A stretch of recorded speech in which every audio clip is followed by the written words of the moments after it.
workers are using it as a prophylactic? Well, there is, at Henry Ford Hospital is doing a study on this now where 3,000 frontline workers will be taking hydroxychloroquine to look at its use as a prophylaxis. I believe there's a few hundred or 190 workers in Tampa General Hospital. So this is being used by some. And one thing I want to note with regard to hydroxychloroquine, because I think it's very important that we're as accurate as we can be with our reporting on this. Hydroxychloroquine has been a drug that has been in use for 65 years for lupus, arthritis, and malaria. It has a very good safety profile, but as with any drug and as with any prescription, it should be given by a doctor to a patient in that context. So no one should be taking this without a prescription from their doctor. But that being said, I've seen a lot of apoplectic coverage of hydroxychloroquine. You had Jimmy Kimmel saying the president's, quote, trying to kill himself by taking it. You had Joe Scarborough saying, quote, this will kill you.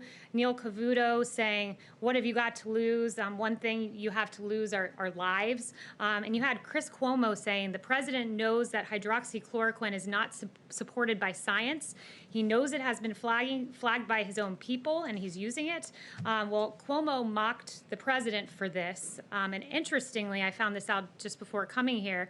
Hydroxychloroquine, of course, is an FDA-approved medication with a long proven track record for safety, and it turns out that Chris Cuomo took a less safe version of it called quinine, which the FDA removed from the market in 2006 because of its serious side effects, including death. So really interesting to have that criticism of the president. And on that note to Chris Cuomo, I'd like to redirect him to his brother, the governor of New York, Governor Cuomo, who has several on-the-record statements about hydroxychloroquine saying, I'm an optimist, I'm hopeful about the drug, and that's why we'll try it here in New York as soon as we get it. There has been anecdotal evidence that it's promising, that's why we're going ahead, and I have about 8 other quotes from Governor Cuomo, should any of you have interest in that. You just cited our studies, though. They're trials that are in their early phases. Do you have any evidence that thousands of frontline workers are currently using it because they believe it actually will prevent them from getting COVID-19? The FDA has approved this for off-label use. You know, this president's a big believer in right-to-try legislation. People who are in their last...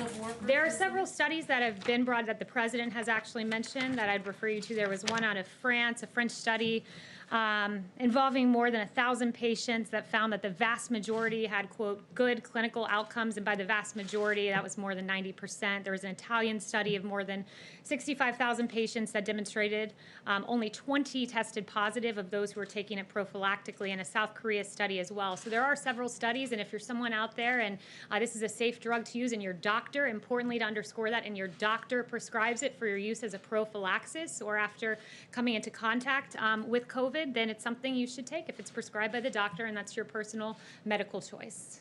Yes. Kayleigh, Governor DeSantis just suggested that the president may be going down a